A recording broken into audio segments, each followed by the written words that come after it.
আজ আপনাদের নিয়ে যাচ্ছি এমন এক বিশেষ আধ্যাত্মিক তীর্থে, কাত্যায়নী মাতার মন্দিরে।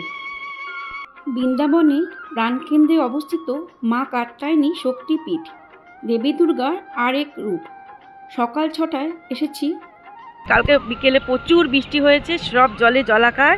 হোলির দিনে বৃষ্টি শুরু হয়ে গেছে। আমরা বেরিয়েছিলাম প্রেম মন্দির আর ইস্কন যাব বলে, বৃষ্টির জন্য সব চায়ের দোকানে ভিড়। আর এইখানে সমস্ত যারা বাসে করে আসে, বাস পার্টি, তাই তাদের জায়গা করে দিয়েছে এখানে। যোগীরাজ শ্যামাচরণ লাহিড়ীর শিষ্য স্বামী কেশবানন্দজি মহারাজ 1923 সালে মাঘী পূর্ণিমায় এই মাতৃমন্দির প্রতিষ্ঠা করেন। সতী মায়ের 51 পীঠের অন্যতম এই পীঠ বৃন্দাবনের কাত্যায়নী মন্দির। বেদব্যাসের গ্রন্থে লেখা আছে যে গোপিনীরা যমুনার তীরে শ্রীকৃষ্ণ ভগবানকে স্বামী রূপে পাওয়ার জন্য কাত্যায়নী মাতার পুজো করেছিলেন।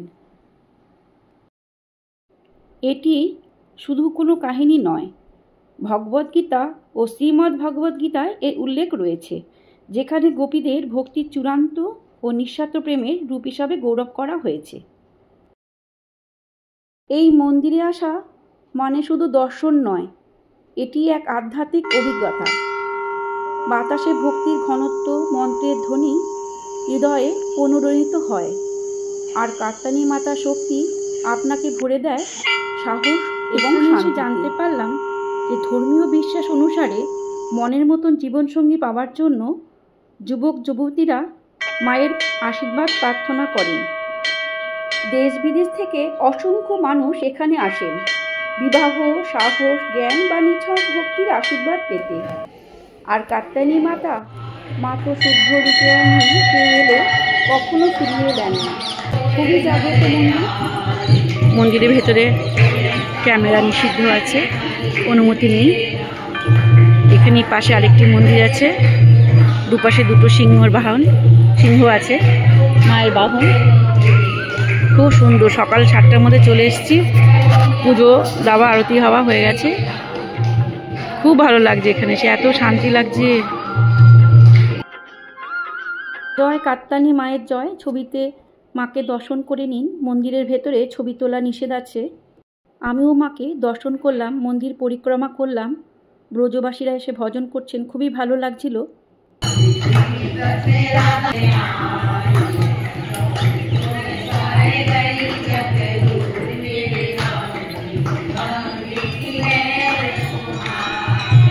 পুরো নেট দিয়ে দিয়েছে।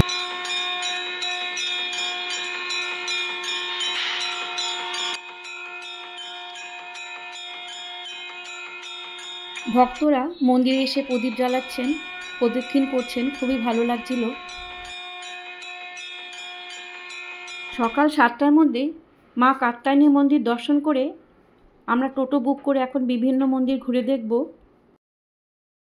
বৃন্দাবনের পবিত্র ভূমিতে, বৃন্দাবনের হৃদয়ে এই চিরন্তন সৌন্দর্যের মাঝে লুকিয়ে আছে নিকুঞ্জ বন, এক এমন স্থান যা রাধা ও শ্রীকৃষ্ণ ভগবানের গোপন লীলার সঙ্গে গভীরভাবে জড়িত।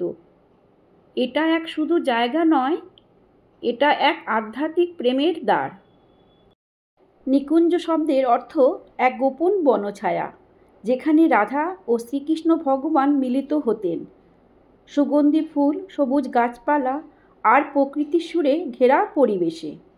শাস্ত্র ও সাধু সন্তদের বর্ণনা অনুযায়ী এই বনের লীলা ছিল স্বর্গীয়, এমনকি সময়ও এখানে থেমে যেত তাদের প্রেমময় লীলা দেখতে। কথিত আছে, রাসলীলা করার পর শ্রীরাধা ক্লান্ত হয়ে পড়লে শ্রীকৃষ্ণ ভগবান এই স্থানেই রাধারানীর চরণে সেবা করেছেন, তাই এই কুঞ্জের নাম সেবা কুঞ্জ। এখানে ললিতা কুণ্ড দর্শন হয়।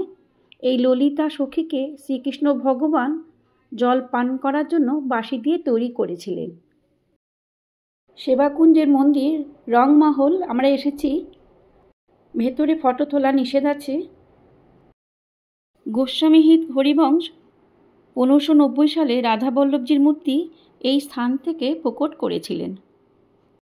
বিশ্বাস করা হয় আজও ব্রহ্ম মুহূর্তে সূর্য ওঠার আগে সেই পবিত্র সময়ে রাধা ও কৃষ্ণ তাদের সখীদের নিয়ে আধ্যাত্মিক রূপে এই নিকুঞ্জবনে আগমন করেন। নিত্য রাসলীলা হয় এই স্থানে। এই আধ্যাত্মিক যাত্রায় আমার সঙ্গে থাকার জন্য ধন্যবাদ। কাবেরীর সাথে থাকবেন।